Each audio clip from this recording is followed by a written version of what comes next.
Assalamualaikum warahmatullahi wabarakatuh. Teman-teman semuanya, balik lagi di konten kita, Bincang Komunikasi ala Lentera Komunikasi.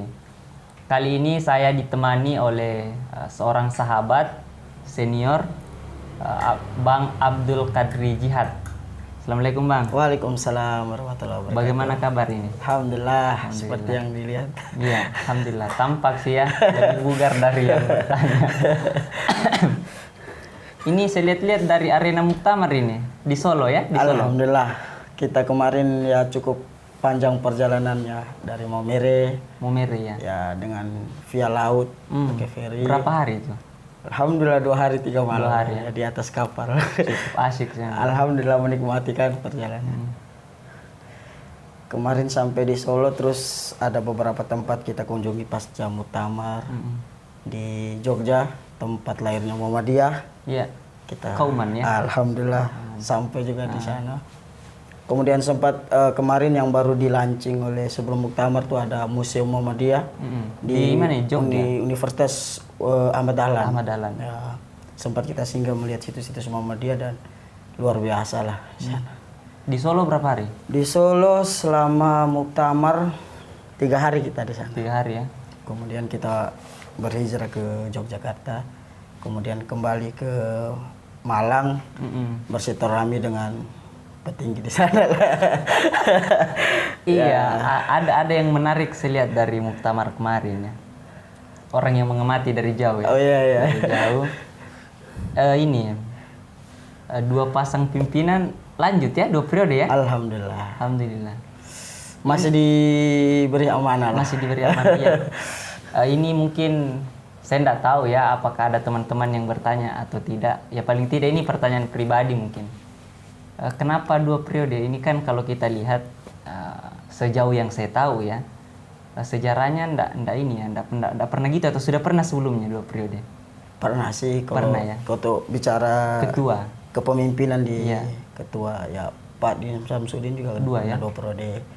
Kemudian Pak ini Haidar Nasir. Oh, Haidar Nasir 2 juga ya? Oh iya. Saya kira baru kali ini 2 periode. Sudah sebelumnya ya. Pak Din Samsudin. Oh iya. Jadi apa namanya?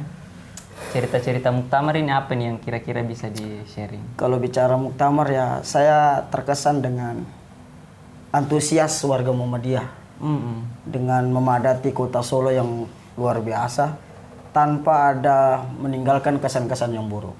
Bagi saya itu satu pelajaran yang menarik bagi kita dengan situasi negara kita yang mungkin masih pasca COVID-19, tapi memang peserta-peserta memang mengikuti apa yang menjadi instruksi dari panitia Muktamar, prokes dan lain sebagainya. Itu bagi saya kita perlu banyak belajar lah, khususnya warga masyarakat Indonesia. Dan di proses forum tidak ada istilahnya tidak ada ricu-ricu ya, ricu dan lain sebagainya. Semua berjalan sesuai dengan perencanaan dan alhamdulillah semuanya bahagia.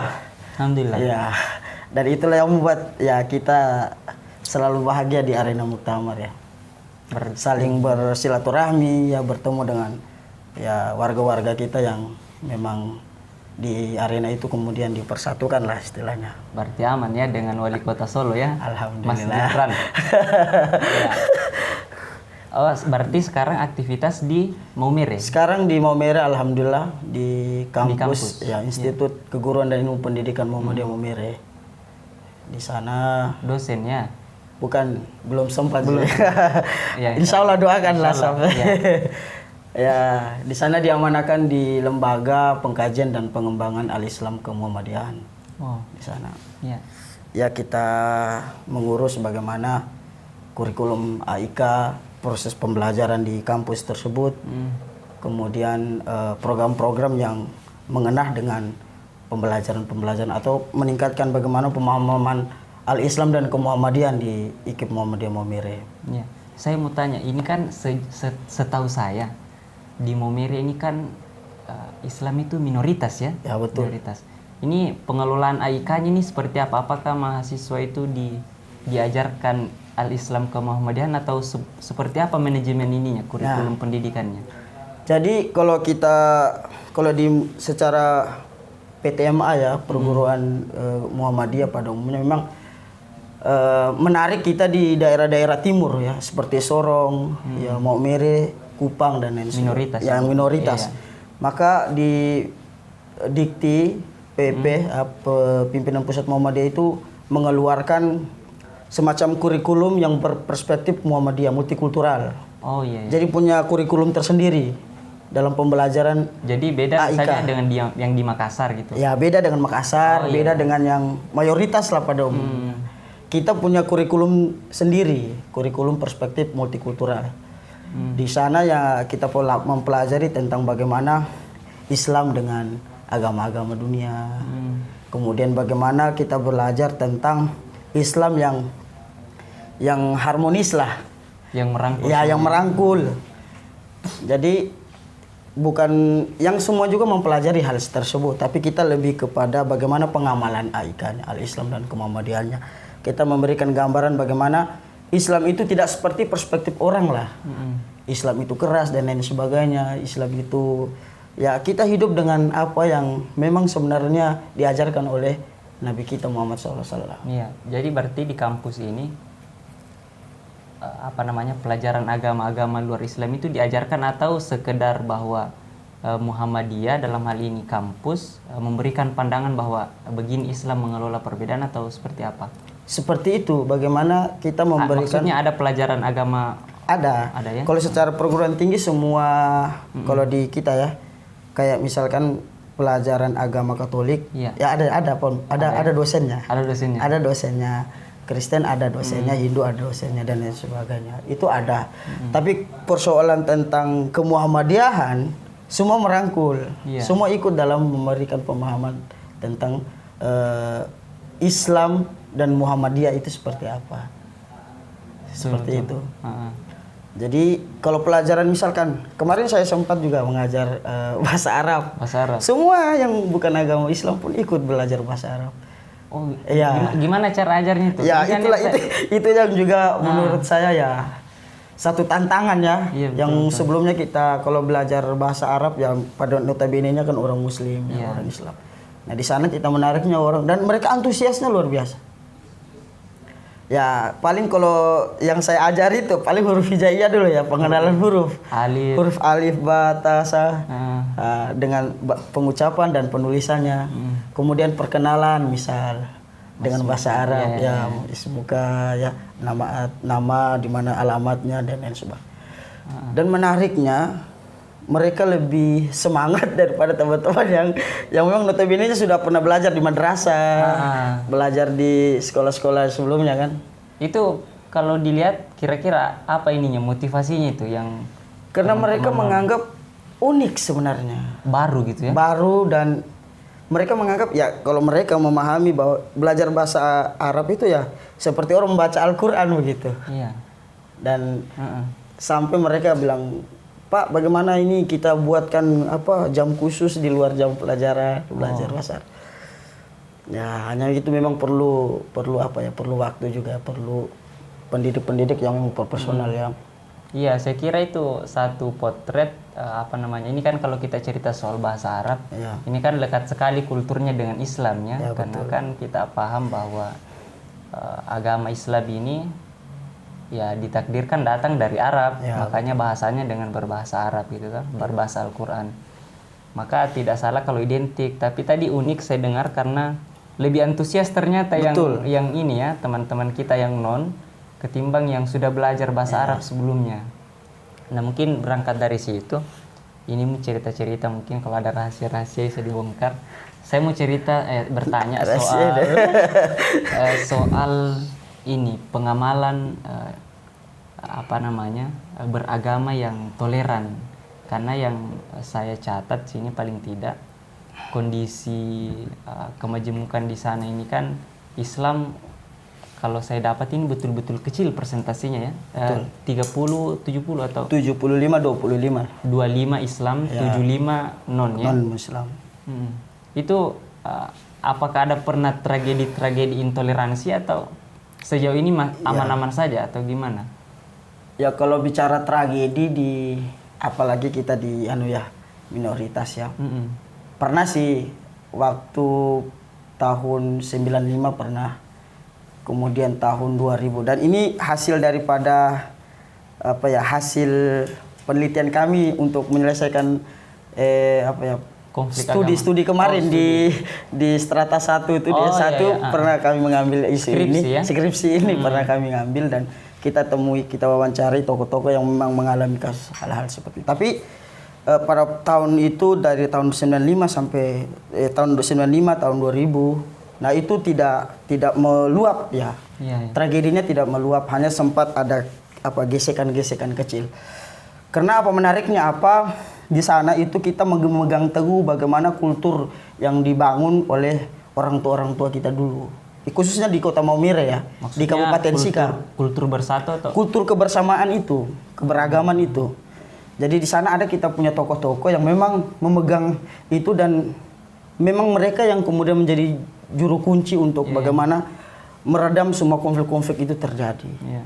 Ya, jadi pada waktu itu saya cerita sedikit ya. Pada waktu itu ada orang tua kita yang memang dari Muslim, yang mungkin terkenal karena beliau kemarin sempat mendapatkan awards dari Institut Syafi'i itu Syafi'i Institute. Iya. Beliau mendapatkan Ma'arif Institute. Ma'arif Institute. Beliau mendapatkan penghargaan tentang tokoh keberagaman. Nah, beliau ini yang kemudian membangun komunikasi dengan petinggi-petinggi yang dari non iya. ya. Ketika itu suasananya cukup memanas lah, tapi dengan semangat beliau bahwa kita ini sudah diajarkan oleh orang-orang tua kita dulu bahwa tidak perlu ada hal-hal yang seperti perpecahan dan seperti ini. Sehingga komunikasi itu dibangun. Ya. Kemudian beliau apa metodenya beliau memang silaturahmi, budaya silaturahmi yang beliau bangun, yang orang tua kita bangun, itu yang membuat merekat ini. Iya. Jadi meskipun ada gesekan-gesekan kecil, tapi itu bisa diredam.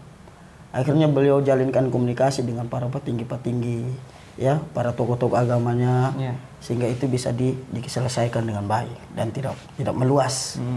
Ya, karena sedikit memanas pada konflik Berarti terjadi. ini alhamdulillah enggak ada sampai sekarang, alhamdulillah. Iya. Kita aman.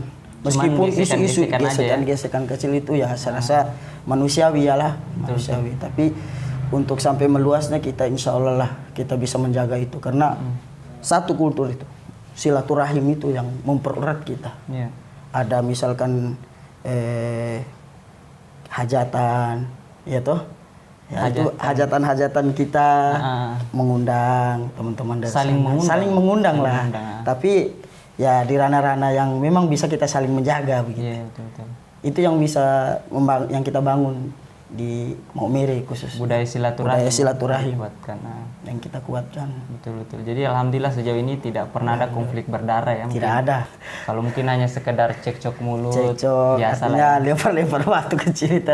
Itu ya biasa lah mainan kecil kan gitu ya. Tapi untuk sampai bahwa kayak kasus-kasus yang kita lihat di negara kita pada umumnya, di tempat-tempat tertentu yang memang sampai meninggalkan mengorbankan nyawa dan lain sebagainya, insya Allah kita tidak sampai seperti itu. Saya mau tanya soal ini. Ini kan kemarin ada isu juga itu soal toa itu. Oh ya. Kalau di sana itu potretnya gimana? Apakah orang yang mayoritas itu terganggu atau gimana? Karena kan yang sempat kita tangkap juga ini soal itu katanya menghargai tetangga, menghargai orang lain, menghargai non. Kalau di sana orang non terganggu nggak atau gimana tuh? Sebenarnya tidak ada sih. Enggak ya? Aman ya? Azan. Keras keluar. Ya, hanya maksudnya kita lebih berintrospeksi diri. Artinya itu tadi saya bilang silaturahim tadi. Kita tanya apa dengan yang begini kalian tidak apa-apa. Tapi toa di sana keras. Maksudnya keluar. Sama seperti di sini, seperti Makassar, yang ya? pada umumnya orang azan, sama. Tidak ada yang bilang harus diatur-atur. Kita tetap. Tidak pernah ada ini keluar dari non. Tidak ada pernah orang dari non yang datang ke masjid marah-marah, tidak ada. Tidak ada. Alhamdulillah itu tetap bisa kita jaga lah di sana. Itu yang kita Hanya ada harapkan. pengamanan sih sedikit aparat yang memang jaga setiap rumah ibadah, bukan hanya masjid. Kalau hari Minggu juga ada pengamanan. Kalau pada waktu isu-isu itulah, isu memanas itu dan sampai itu kan masih corona juga kan? Ya, betul. Masih ada corona juga, jadi setiap rumah ibadah itu dijaga-jaga, itu wajar lah. saya rasa. Ditakutkan ada provokasi ya, dan- bisa menimbulkan konflik. Oh berarti gitu juga sebaliknya, tidak pernah ada dari Islam yang begitu Tidak ini ada kanon ya. yang keras apa memprotes atau mengkritis itu Iya, tidak enggak ya. sampai seperti itu. Berarti relatif ini Ya berjalan damai. biasa aja. Iya. Ya alhamdulillah. Nah, itu sebenarnya yang kita harapkan dari kehidupan bermasyarakat kita yang multikultur ini di Indonesia, bahwa kita bisa saling menghargai. Ya. Cuma catatannya itu tadi yang kita bilang, misalnya saling mengundang Ya. pada hal-hal yang bisa gitu ya. Intinya kan silaturahmi itu bisa memecahkan apa yang menjadi problem kan. Iya. Intinya pada di situ saling, ya dari silaturahmi itu kan ada musyawarah, yang ada yang masalah, ada yang kopi juga. ada kopi tentunya ya. Nah, terus. Itulah menurut saya kita harus bangun hal-hal seperti itu.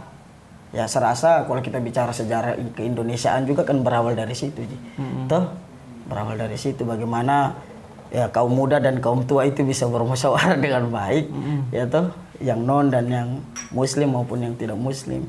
Ini kita bisa duduk bersama sehingga bisa menghasilkan kesepakatan. Nah ini saya mau tanya terakhir, karena tadi di-mention soal anak muda.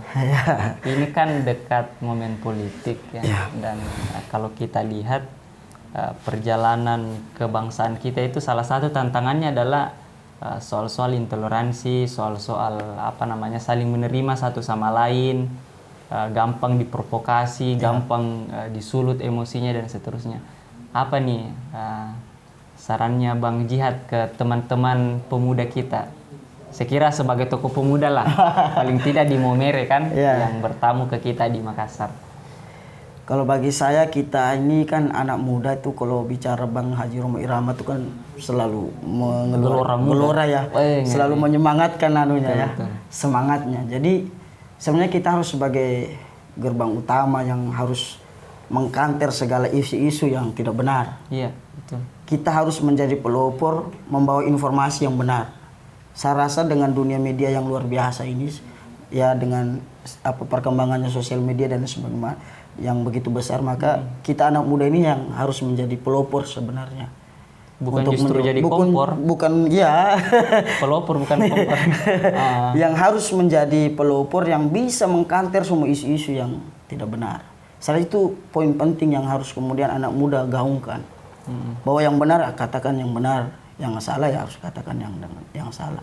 Jangan justru kita menjadi provokasi yang bisa tambah menghancurkan suasana, yang memperkeruh suasana, apalagi di momen politik ini kan. Betul. Ya, jadilah anak muda yang bisa menghasilkan ide-ide besar. Ya, jadilah anak muda yang bisa memberikan manfaat ya bagi dirinya dan masyarakatnya ya, sehingga ya kita benar-benar bisa membawa negara yang kita cinta ini, khususnya keberagaman kita ini bisa menjadi lebih baik. Menjadi lebih baik. Betul. Anti hoax gitu ya. Anti terprovokasi. Betul. Anti pecah belah. Ya. Karena itu sebenarnya tantangan berat kita sebagai anak muda khususnya, karena tadi seperti yang dikatakan Bang Haji Roma Irama, semangatnya ini kuat. Darah muda ya. Iya, darah mudanya itu lagi panas-panasnya gitu. Tapi anak muda ini punya satu fakta juga, bahwa mereka ini masih kekurangan ilmu. Ya, jadi butuh memang dibimbing ya. Saya kira yang paling tepat adalah pepatah itu yang pernah mengatakan bahwa hikmatus syuyukh wa hamasatus syabab. Masyaallah. Kira-kira itu kebijaksanaan orang tua plus semangatnya anak muda ini harus disatukan. Jadi kita juga, kalau dari saya ini kan tidak juga berarti anak muda yang terdepan terus, bisa jadi dia yang menjadi pendorong misalnya dari belakang, kadang juga menjadi terdepan didorong sama orang tua. Gitu mungkin ya. Artinya berkolaborasi. Nah itu betul. Kata kuncinya ini kolaborasi. Kolaborasi anak muda ya. Anak muda kolaborasi. Siap. Ya, teman-teman sekalian, Itu obrolan hangat saya bersama sahabat senior saya, Abdul Qadri Jihad. Saya pernah bersama-sama beliau di himpunan mahasiswa jurusan ya, atau himpunan mahasiswa program studi komunikasi dan penyiaran Islam Universitas Muhammadiyah Makassar. Alhamdulillah beliau sekarang diamanahi di Kabupaten Maumere ya. Kabupaten Sika, Kota Maumere. Kabupaten Sika, Kota Maumere. Kota Maumere sebagai Kepala Lembaga Al-Islam Dan dan Kemuhammadiyahan di Institut Keguruan Keguruan dan Ilmu Pendidikan Muhammadiyah. ya. Nah, beliau sekarang lagi proses penyelesaian studi strata 2 di Makassar. Kita doakan semoga segera selesai, diberikan kemudahan. Terima kasih Bang atas sharing-sharingnya. Semangat terus Insyaallah Lentera akan kita coba. Salah satu misi kita sebenarnya di Lentera ini adalah itu tadi, menelurkan ide-ide yang positif, apalagi namanya narasi-narasi perbaikan dan seterusnya, khususnya untuk anak-anak muda ini yang tadi kita sudah sampaikan bahwa rentan diprovokasi, rentan dipecah belah. Ya, sekali lagi terima kasih Bang. Sama-sama. Ya, teman-teman semua, saksikan terus tayangan-tayangan kami di Lentera Komunikasi, dan kami ingin sampaikan sejauh ini progresnya alhamdulillah baik. Kami ingin ucapkan terima kasih kepada semua teman-teman yang sudah mendukung. Sampai jumpa. Assalamualaikum warahmatullahi wabarakatuh. Waalaikumsalam warahmatullahi wabarakatuh.